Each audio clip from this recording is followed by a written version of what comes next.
2번 정도로 한번 볼 텐데 얘도 방식은 똑같아요. 왼쪽을 A, 오른쪽을 B라고 해볼게. 둘 다 0 이상 맞니? 맞지? 루트 씌워져 있으니까. 그럼 루트를 걷어내려면 얘는 제곱의 차를 이용하는 게 제일 좋을 것 같아. 이 상태에서는 빼도 양수인지 음수인지 알 수가 없습니다. 그럼 제곱의 차를 해보면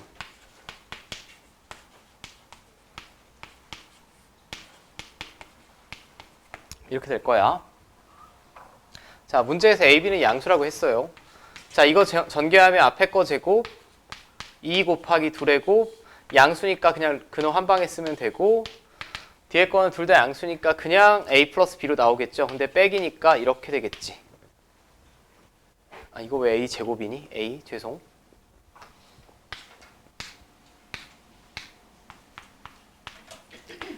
이 루트 AB만 남을 텐데 이 루트 AB는 무조건 0 이상인 거 맞죠?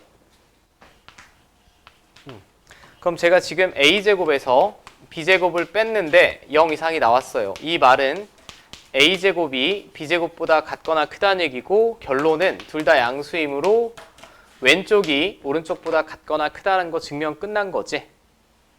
네, 맞습니까? 증명이 끝났습니다. 자, 좀 허무하죠?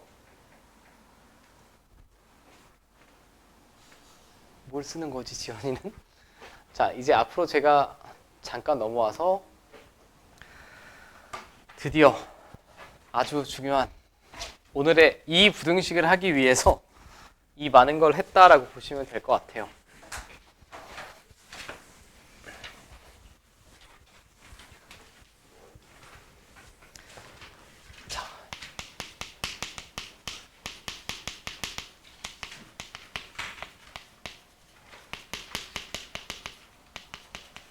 자, 이제 산술평균, 기하평균 관계를 좀 볼 거야. 산술평균, 기하평균 관계를 볼 텐데 여러분들이 수학 상 내용까지 최대 최소를 구해주세요 라고 하면 가장 많이 쓰는 게 2차 함수죠.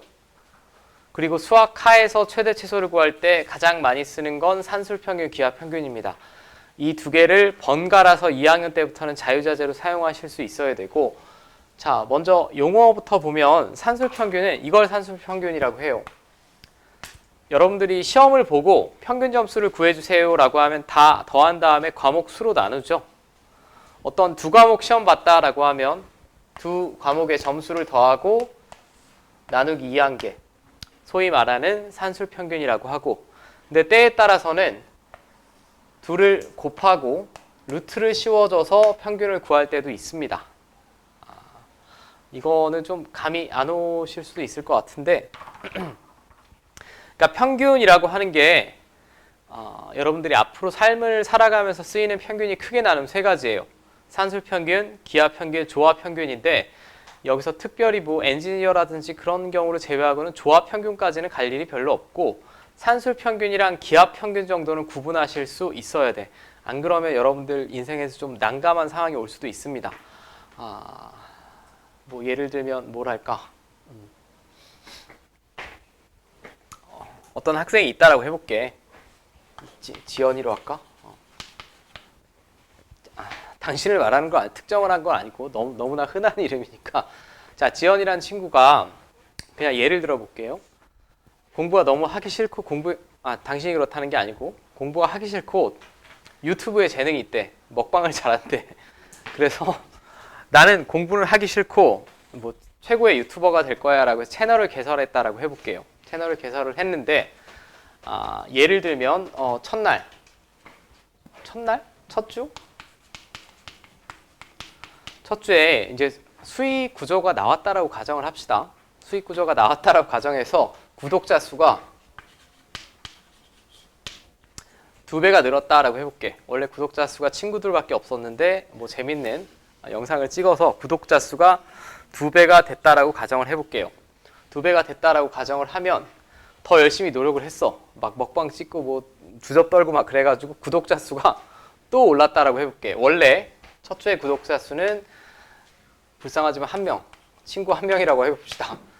그럼 첫 주가 지나면 구독자 수가 2배로 늘었으니까 2명이 구독을 했겠죠. 2명이 구독을 했어. 근데 둘째 주가 됐더니 갑자기 특이점이 오면서 구독자 수가 어마어마하게 늘어서 32배가 늘어났다라고 해봅시다. 32? 32배가 늘면 구독자 수가 몇 명이 되겠니? 60? 4명이 될 거예요. 그냥 상식전에서만 이해를 해. 이게 수학시험에 나오진 않아. 근데 인생 살면서 여러분들이 구분을 못할까 봐 뭘 배우는지는 알고 배워야 되니까. 그럼 누군가 나한테 물어봤어. 평균적으로 구독자 수의 증가율이 어떻게 됩니까? 라고 하면 수학을 안 배운 사람 혹은 초등학생이면 이렇게 구할 거야. 첫 주에 2배 늘고 둘째 주에 32배 늘었으니까 둘이 더하고 나누기 2 해야지 히. 자, 그럼 17 맞니? 맞죠? 17배 늘었다라고 예상할 수 있겠죠. 누군가는. 맞아? 근데 이게 틀린 게 뭐가 틀렸냐면 만약에 평균적으로 17배씩 증가했다라고 하면 처음 시작할 때 1명이면 첫 주차에 17명이 되고 두 번째 주차에는 17의 제곱이 돼야겠죠. 근데 이게 17의 제곱이 되니 64명이? 안 됩니다. 그럼 평균을 어떻게 구해야 정상이 될 거냐? 자, 첫 주에 1명이 있었어요. 1명이 있는데 A배가 늘었다라고 해볼게. 그럼 A명이 있을 거고 다시 B배가 늘었다라고 해볼게. 그럼 A, B명이 되는 거죠. 여기까지 문제 없어. 근데 내가 평균적으로 구독자 수의 증가분을 M이라고 했을 때 1명에서 N배가 되면 N명이 되겠고 그 다음에 다시 N배가 되면 M제곱이 되겠죠. 이렇게 구해야 맞습니다. 평균을 루트 AP. 자, 맞나 확인해 볼게. 둘이 곱하고 루트 씌워주면 얼마지? 8 아니야?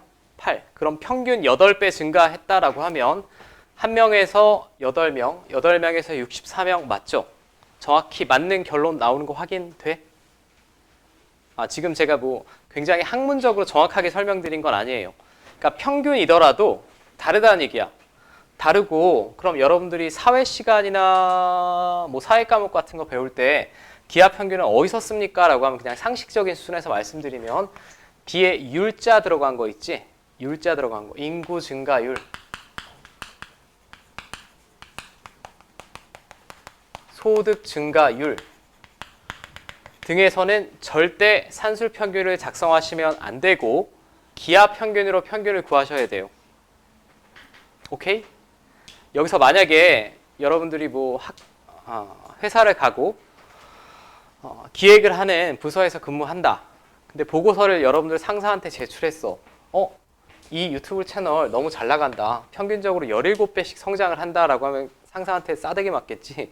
보고서 잘못 쓴 거예요. 17배씩 상승하고 있지 않습니다. 근데 실제 여러분들이 나중에 조금 더 나이를 먹고 신문을 읽고 하다 보면 보통 대부분의 이제 기자분들이 문과인 경우가 많아서 뭐 예를 들면 경제 성장률이 올해 4%고 내년에 6%면 평균 성장률 5% 이렇게 계산하시는 분들 많은데 이거 어떻게 구해야 될까? 4 곱하기 6하고 루트 씌워줘야 돼요. 산술 평균으로 구하시면 안 됩니다. 전혀 엄한 결론이 나올 수가 있고 소위 주식이나 도박 같은 거에서 이제 쪽박 차시는 분들도 이렇게 너무 기대 금액을 크게 잡다가 평균을 잘못 구해서 망하시는 경우도 많아요. 자, 일단 평균이 차이가 있다는 걸 알겠지? 차이가 있습니다. 여러분들이 인지하고 있지는 못해도 똑같은 평균이라는 말을 쓰더라도 산술 평균, 기하 평균, 조합 평균은 다 다른 거예요. 근데 조합 평균은 현재 교육과정에서 완전히 빠졌으니까 제가 예시도 들지 않을게, 언급도 하지 않을게. 자, 이거는 제가 상식적인 수준에서만 말씀드린 거고 알고는 있어야지. 이 평균을 언제 쓰는지. 그냥 뒤에 사회 과목에서 율자 들어가는 건 대부분 기하 평균이다 라고 보시면 되고 여러분들이 여태까지 구했던 평균 점수, 뭐 평균 용돈 이런 거는 그냥 더하고 변수의 개수, 별량의 개수로 나누면 된다라는 거고. 자, 그럼 여기서 절대부등식을 제가 하나 증명할 텐데 얘랑은 어떤 관계가 있습니다. 그리고 이 기하라는 말은, 기하는 보통 도형에서 쓰는 말이죠. 도형에서도 증명이 가능한데 제가 선행할 때 그 부분까지 하진 않을게. 머리만 아플 것 같아. 일단은 이 식에 집중을 합시다. 내가 얘를 왼쪽에 있는 식을 A라고 할게요. 또 오른쪽에 있는 식을 B라고 할게. 그럼 A가 큰지 B가 큰지 혹은 어느 게 큰지 알 수 없는지 증명하기 위해서 차를 이용할 거냐 제곱의 차를 이용할 거냐 먼저 선택을 하라고 물어볼게. 차를 이용해야겠니? 제곱의 차 이용해야겠니? 얘는? 제곱의 차를 이용해야겠죠. 왜? 루트 나왔으니까. 그리고 그럼 선생님 A랑 B랑 음수는 어떻게 해요? 아닙니다. 전제 조건이 있어요. 산술평균, 기하평균을 쓸 때는 둘 다 첫 번째 전제 조건이 양수여야 돼. 양수일 때만 쓸 거야. 양수일 때 쓸 거고, 그럼 저는 A제곱 빼기 B제곱을 해볼게.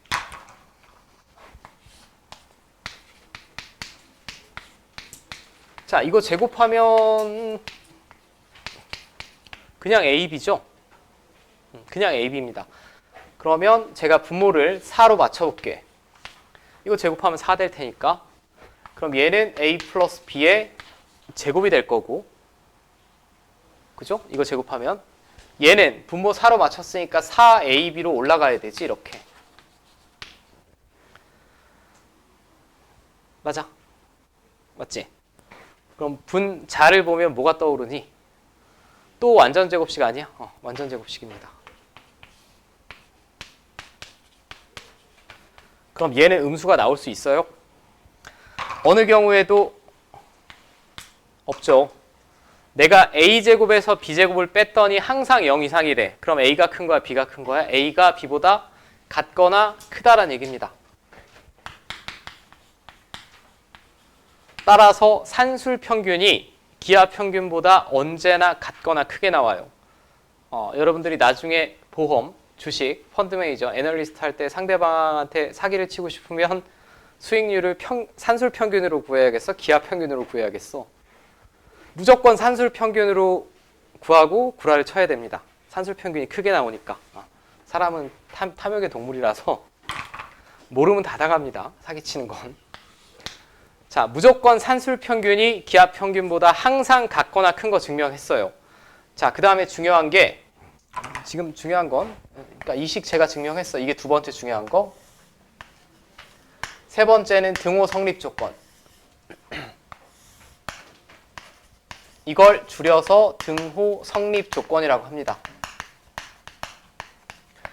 같거나 크다라고 했는데 여기서 가장 특이할 만한 경우는 언제냐면 같을 때 아니야?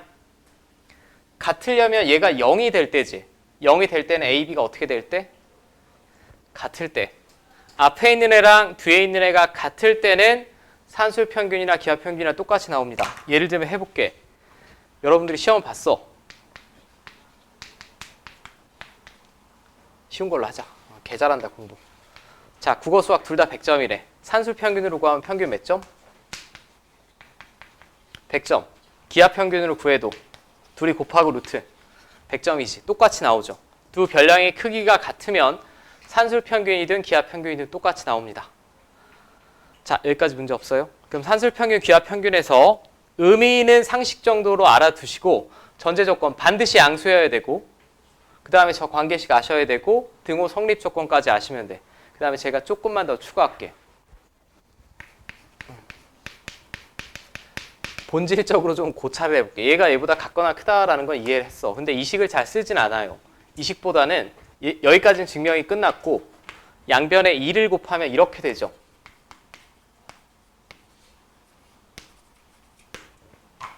맞죠?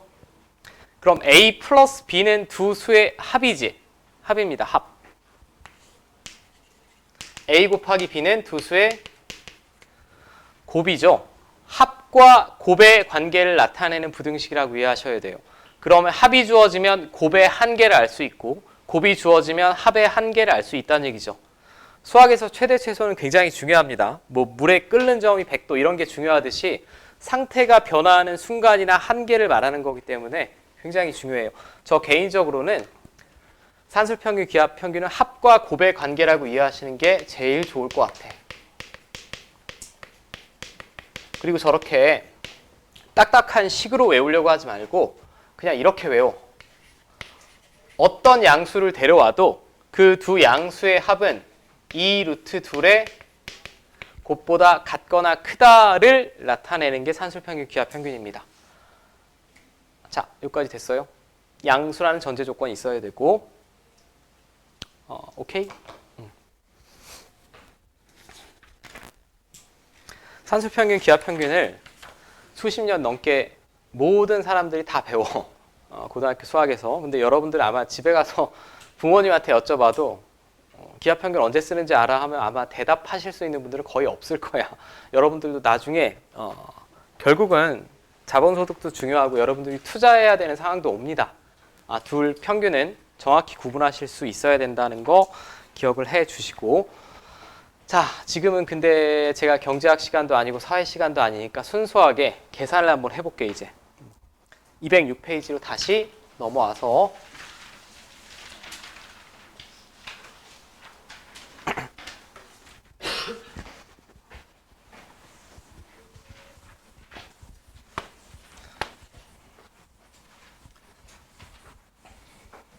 이제 어떻게 쓰는지 한번 봅시다. 일단 증명이 끝났고 의미도 알았으니 우리는 계산을 해야 될 거야. 수학 시간이니까. 자, A, B가 모두 양수이고 다음 부등식이 성립함을 증명하시오라고 했어요. 양수라는 일단 힌트가 주어졌네. 그러면 머릿속에 왠지 산술평균, 기하평균이 아닐까라고 생각을 먼저 하셔야 돼요. 자, 얘는 앞에 증명 방식이랑 좀 다릅니다. 얘는 그럼 둘 다 양수지. 양수라며 A, B가. 그리고 두 양수의 합이죠. 맞아? 어떤 두 양수를 데려와도 이 루트 둘의 곱보다 같거나 크다라는 게 산술평균, 기하평균이라고. 그럼 이 루트 둘의 곱. 자, 처음이니까 제가 천천히 씁시다. 약분, 약분, 약분, 약분. 이거 얼마로 나와? 그럼 3으로 나오지? 그럼 2 곱하기 3이니까 6보다 같거나 크다라는 거 증명한 거죠. 6이 한 개란 얘기예요. 6이 한 개. 더 작게 나올 수가 없습니다. 오케이. 어떤 양수 AB를 데려오더라도 그 한 개를 제가 구해낸 거고, 그럼 좀 제가 한 문제를 더 보고, 여기 네 문제가 다 산술평균, 기하평균이에요. 뒤에까지. 유형을 한번 훑어보고 정리를 해드릴게. 먼저. 자, 뭐 노란색은 지울 필요도 없네. x, y 또 양수래. 양수고 이 문제를 딱 봤더니 이번에는 곱이 주어졌고 합의 최소값을 구하라는 얘기죠. 그러니까 합과 곱의 관계를 나타내는 부등식을 그냥 가로로 쭉 작성하시면 됩니다. x, y 양수니까 2x 플러스 3y는 무슨 일이 있어도 2 루트 둘이 곱하면 6xy. 얘보다 같거나 크대. 방금 증명했어. 근데 xy가 1이래. 그럼 최소값 얼마야? 얘가 1이니까 2루트 6. 죽었다 깨나도 2루트 6 이상 나온다는 얘기죠. 자, 그럼 최소값은 2루트 6. 가볍게 구했고, 두 번째는 반대 아니야, 방향이? 두 양수의 합이 주어졌고 곱의 최대값을 구하랍니다.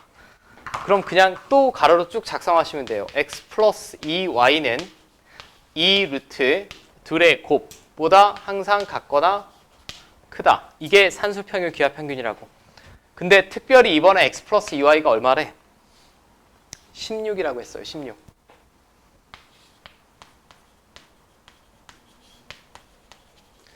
자, 양변 2로 나누면 이렇게 되겠고요. 양변 제곱해도 되죠. 둘 다 양수니까. 제곱했는데 루트가 왜 있음? 자, 양변 2로 나누면 32 이하 나오겠죠. 32가 한 개라는 얘기입니다. 한 개. 최대. 자, 최대 최소 구했지. 오케이. 됐습니까? 자, 그러면 여러분들 수학 상도 배웠으니까 헷갈리실 수도 있는데 이게 꼭 산술평균, 기하평균을 써야 되냐? 참고 2번만 봤을 때 1번은 쓰셔야 됩니다. 1번은 쓰셔야 되고 2번에서 x는 16-2y죠. 맞아? 아니, 내가 왜냐하면 여러분들 1학기 중간고사에서 산술평균, 기하평균을 쓸까봐 착각하시면 안 되고 이거 그럼 xy는 이렇게 쓸 수 있지. x자리에 16-2y 쓸 수 있지 않아? 맞아? 그럼 나는 뭘 이용해서 이번엔 최대값 구하겠다는 얘기예요? 2차 함수. 얘는 y에 관한 2차 함수고 위로 볼록이죠. 대칭축 어디니? 암산으로 나와야지. 4 아님 4. 그럼 4 집어넣으시면 앞에 거 마이너스 30이고 4 집어넣었으니까 64고 최대값 32 똑같이 나오지? 맞습니까? 똑같이 나오는데 얘는 좀 차이점이 있죠.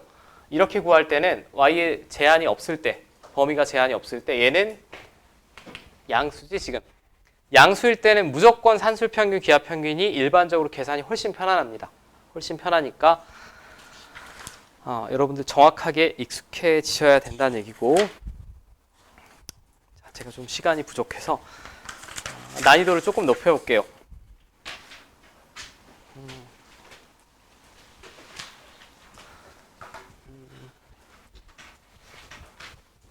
왜 이렇게 깊은 한숨을 쉬시나?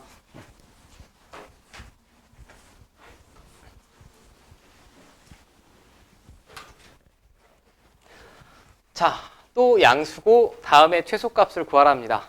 이제 보면 알겠지만 세 가지 문제의 다 패턴이 일단 양수라고 주어지지 않아. 수학하에서 앞으로 수학하를 배운 다음에 최대 최소인데 양수라는 조건이 있으면 1순위로는 산술기하 평균을 먼저 떠올리셔야 돼. 그럼 바로 적용할 수 있는 형태가 앞에 두 문제였고 그렇게만 쉽게 내면 모든 학생이 다 풀 수 있겠죠. 조금 형태가 바뀝니다. 얘는 이 상태로는 좀 식이 병신 같지 않아? 복잡해.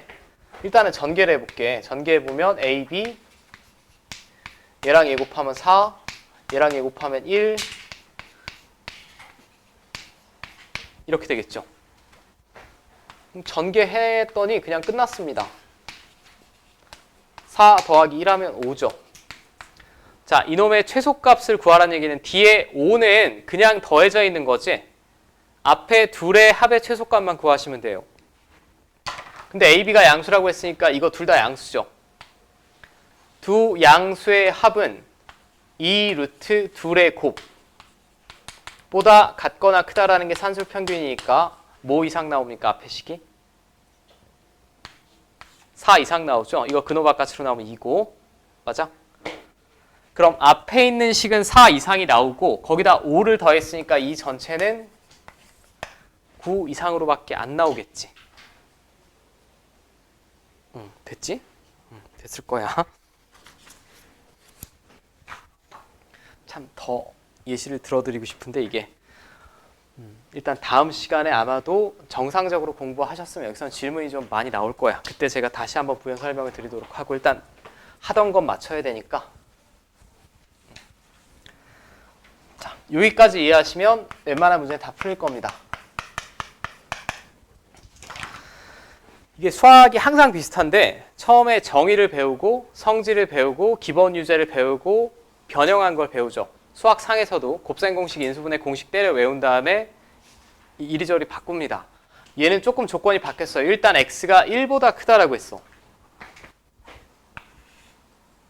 그럼 일단 이 전체는 양수인 것 같아. 근데 한번 생각을 해봐. 이 상태에서 제가 산술평균, 기하평균을 작성을 한다라고 하면 여전히 그 한계를 구할 수가 없죠. 그렇지 않습니까?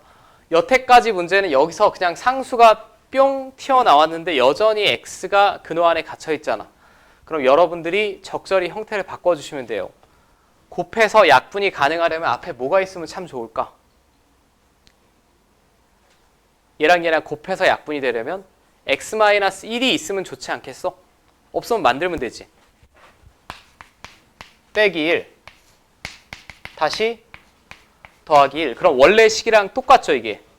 적절히 더하고 빼는 거. 이건 뭐 나머지 정리에도 쓰이는 스킬이고 곱셈 공식에 쓰이는 스킬이고. 되죠? 이 상태에서 x가 1보다 크다라고 했으니까 둘 다 양수지. 둘 다 양수고 이 두 양수의 합은 이 루트 둘의 곱보다 같거나 크다라는 게 산술평균 기하평균이라고. 뭐 이상 나와요? 그럼 앞에가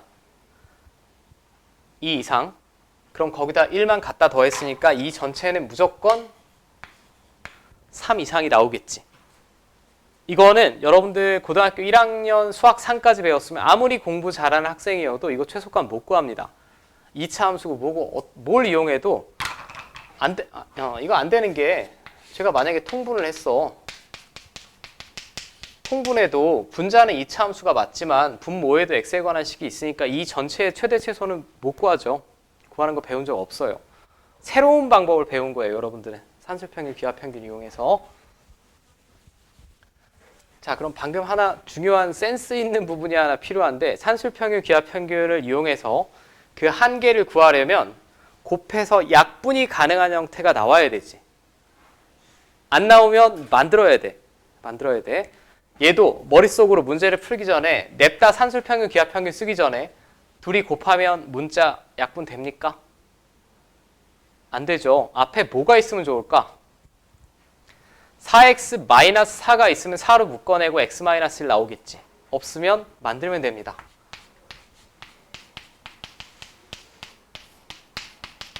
그럼 여기가 전개하면 마이너스 4네. 다시 더하기 얼마 해줘야 되지?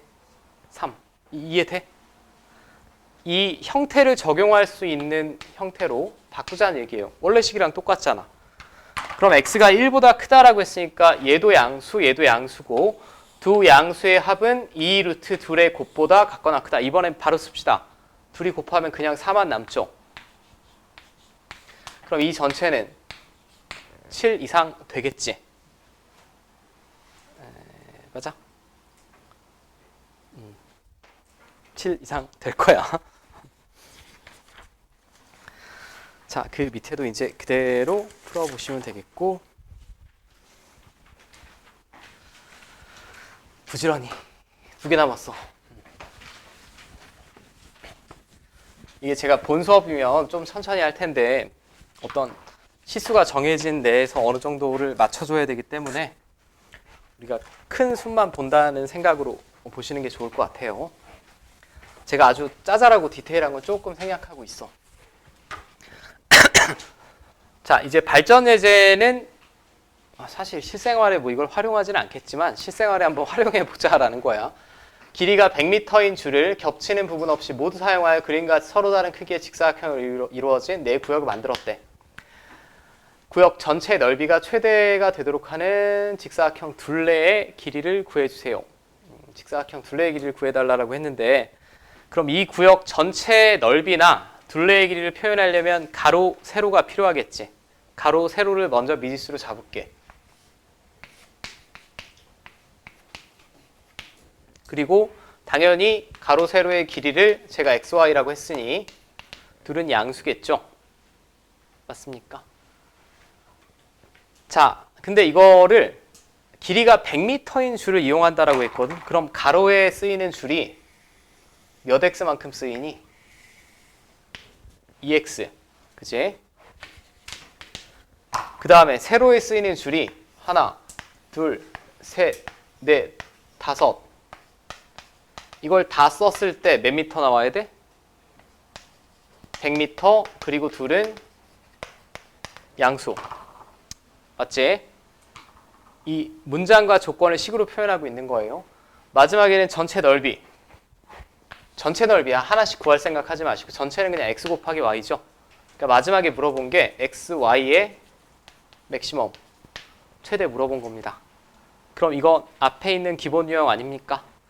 양수고 합이고 곱. 그러면 두 양수의 합은 2 루트 둘의 곱보다 항상 같거나 크다라는 게 산술평균, 기하평균. 이게 100이라고 주어졌으니 양변 2로 나누고 양변 제곱하시면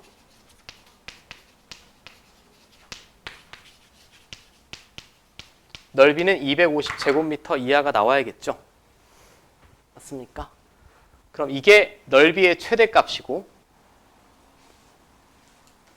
맞아? 그 다음에 이건 하나 더 물어봤어요. 넓이가 최대일 때 직사각형 둘레 길이를 구해달래. 여태까지 한 번도 안 했는데 넓이가 최대가 되는 순간이 등호가 성립하는 순간이죠. 그럼 앞에서 산술평균, 기하평균이 아까 등호 성립할 때는 둘이 같을 때라고 했죠. 앞에 있는 애랑 뒤에 있는 애가 같을 때입니다. 얘랑 같을 때 등호 성립한다라고 했어요. 그러면 2x, 5y가 같아. 그럼 둘이 더해서 100이 나오려면 각각이 얼마 나오면 되겠니? 50으로 둘이 같으면 되죠. 맞습니까? 그럼 x는 25가 나와야 되고 y는 10이 나오면 되겠죠. 얘가 25고 얘가 10일 때 전체 넓이가 최대가 된다는 얘기예요. 그때 큰 직사각형의 둘레의 길이 물어봤으니까 25 두 번 더하고 10 두 번 더하시면 되겠죠. 70 70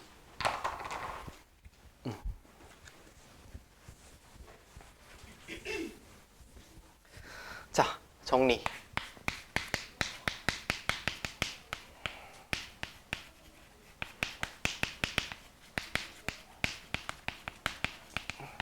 자, 산수평균, 기하평균 관계는 그럼 여러분들은 수학적으로 무슨 도구를 하나 더 배운 거냐라고 하면 최대 최소를 구하는 도구 하나 더 배운 거야. 수학 상 수준에서는 2차 함수밖에 없는데 산술기하 하나 더 배웠고 고등학교 2학년 때 이름 많이 들어보셨을 거예요. 미분법. 이 세 개가 고교 수학의 메인입니다. 최대 최소 구하는 거. 2차 함수, 산술기하, 미분. 도구라고 보시면 돼, 수학은. 자, 근데 좀 특징이 있습니다. 문제를 딱 읽어봐도 산술평균, 기하평균 관계를 이용해야 되겠다라고 특징을 느낄 수 있는 게 첫 번째. 양수라는 조건이 주어지거나 숨어져 있어요. 이게 숨겨져 있는 거죠. 길이잖아. 혹은 원의 반지름 이런 거 당연히 양수지. 당연히 양수인 애들은 숨겨져 있는 거고. 첫 번째 양수라는 조건이 숨겨져 있고 두 번째 합과 곱의 관계를 물어볼 때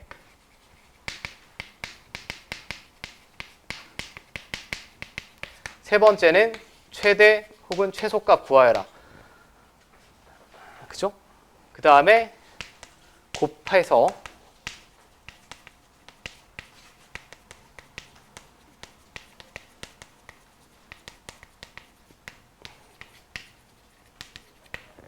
곱하여 약분 가능한 식의 합이 주어지면 이 네 개 중에 2개 이상이 문제에 보인다라고 하면 그냥 산술평균, 기하평균이라고 보시면 돼. 자, 4번은 뭐냐면 이런 겁니다. A가 양수래. 이거의 최소값 구하여라라고 하면 그냥 이 루트 둘에 곱하면 1이죠. 2 이상이죠. 그냥 최소값이. 맞습니까? 이게 곱해서 약분 가능한 형태죠. 문자가 소고 가능한 형태. 메인은 이 세 가지고 양수란 조건이 있고 합과 곱의 관계이고 최대나 최소를 구하는데 최적화된 수학적인 도구가 산술평균, 기하평균이다 라고 보시면 될 것 같아요. 자,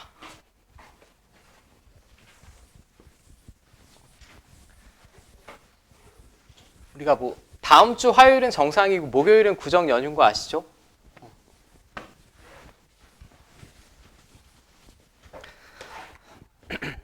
자, 이제 다시 잠깐 앞으로 넘어와서 산술평균, 기하평균을 제가 했고 여러분들 몇 페이지인지 모르겠네. 조합평균은 여러분들 공부하실 때 보실 필요가 없고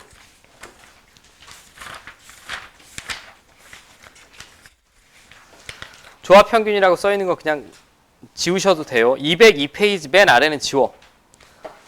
어느 책에도 나오지 않아. 그리고 이건 203페이지입니다. 지금 글씨가 잘 안 보일까봐 코씨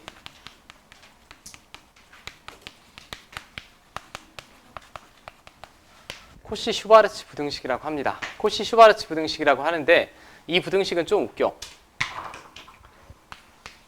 학교 시험 기준으로 하면 반반이야. 내신 때 가르쳐주는 학교도 있고 언급하지 않는 학교도 있어요.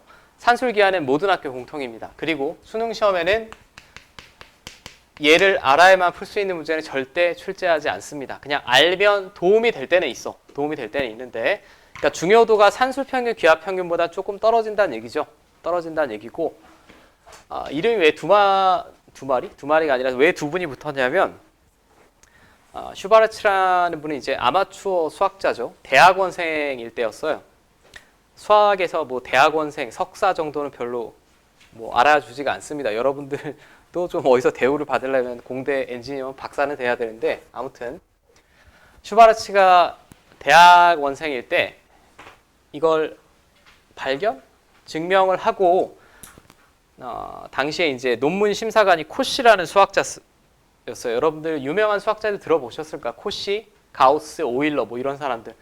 그냥 자고 일어나면 논문 하나씩 튀어나오는 뭐 정신병자 같은 양반들인데, 논문을 어마어마하게 많이 썼어. 이 양반은 어마어마하게 많이 썼는데, 이 대학원생이 제출한 논문을 보고 이 새끼 봐라 하고 나랑 같이 하자 해서 같이 증명을 한 다음에 자기 이름을 앞으로 박았어. 좀 얍삽한 거 아니니? 이 대학 교수의 대학원생 착취도 아니고, 보통은 대학교 가시면 이제 슈바르츠 부등식이라고 합니다. 많이. 제가 이거는 뭐 식의 의미보다는 조금 산술평균, 기하평균이랑 차이점만 말씀드릴게. 먼저 증명은 간단히 해보겠습니다. 증명은 나는 간단히 하는데 여러분들은 좀 짜증날 수도 있어. 얘랑 대소 비교할 거야. 기본적인 아이디어 자체는 똑같아요. 그럼 A가 크냐 B가 크냐 대소 비교하려면 아까 뭐 해야지? 차 아니면 제곱의 차 중에 선택하라고. 얘 근호 있어? 절대값 있어? 없지. 그냥 빼면 되지. 그냥 빼면 됩니다.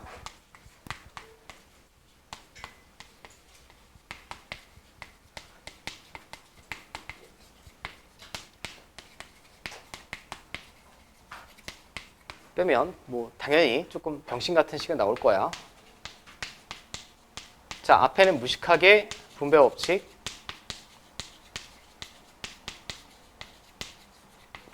자, 뒤에는 완전 제곱식 그대로 전개.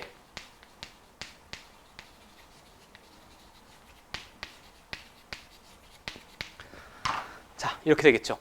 그냥 전개했어? 대단한 거 한 거 아니고, 이제 동료한끼리 계산. 그럼 남은 형님들이 요거죠. 맞아? 이걸 좀 이쁘게 써볼게. 어떻게 이쁘게 쓸 거냐? b제곱 x제곱은 bx의 통째로 제곱.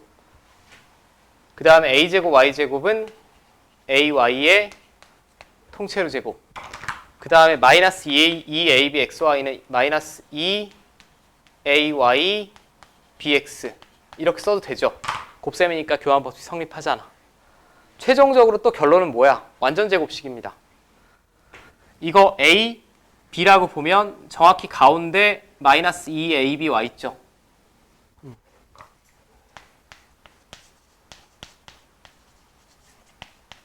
이렇게 되겠지. 맞니? 나도 이거 증명하기 귀찮다. 뭐 순서 바꿔도 상관없습니다. 자, 그럼 얘는 0 이상인 거 맞죠? 그럼 A에서 B를 뺐는데 0 이상이니까 왼쪽이 오른쪽보다 같거나 큰 거 맞지? 맞지? 맞습니다. 산술평균이나 기하평균이나 결정적인 차이점이 얘는 어느 범위에서 성립하는 거야 지금? 실수 범위예요. 양수 범위가 아니라 실수 범위에 성립하는 거고, 산술평균, 기하평균 관계가 합과 곱의 관계다라고 하면 이 식을 잘 뜯어보면 얘는 뭐랑 뭐의 관계냐? 얘네 둘은 2차식의 합입니다.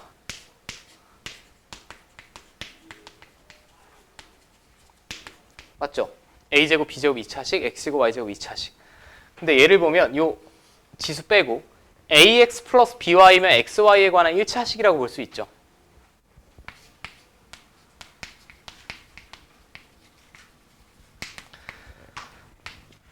자, 그러니까 코시 슈바르츠 부등식은 합과 곱의 관계가 아니라 2차 식의 합과 1차 식의 합의 관계를 나타내는 부등식이다라고 보시면 되겠고 실수 범위에서 성립한다. 하지만 중요도는 산술평균, 기하평균보다는 조금 떨어진다라는 거고 얘는 아마 이 책도 한 문제 딸랑 나왔을 거야. 맞지? 응.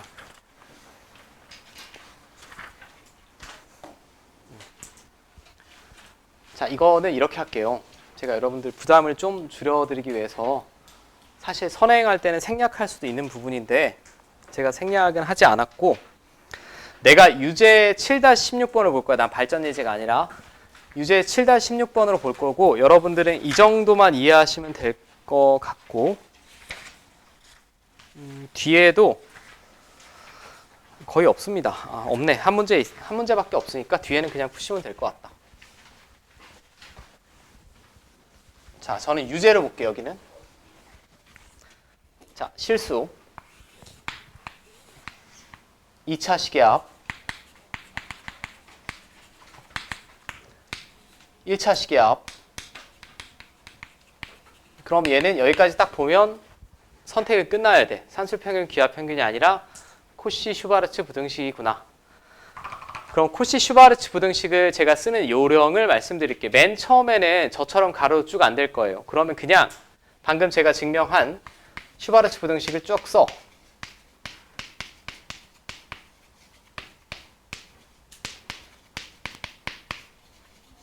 아직 눈에 익지 않겠지만 이게 슈바르츠 부등식이죠, 지금.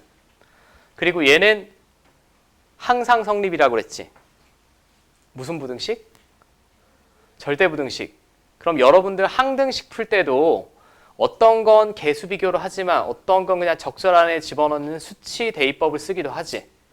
맞습니까? 그러면 문제에 물어본 제가 나오게 지금 여기가 1차식 자리 아니야? 그럼 얘가 3x 플러스 4y가 되려면 a, b에 얼마 집어넣으면 되겠습니까? 3이랑 4를 집어넣으면 되겠죠. 이건 절대적으로 성립하는 부등식이니까 양변에 똑같이만 집어넣으면 무조건 성립하는 거예요. 그럼 저는 a에 3, b에 4를 집어넣을게. x, y 자리엔 그대로 집어넣고 그러면 3의 제곱 9, 4의 제곱 16 더하면 25 이게 무조건 성립한다는 얘기죠. 근데 x제곱 플러스 y제곱은 특별히 얼마래? 1이라고 했습니다. 그죠?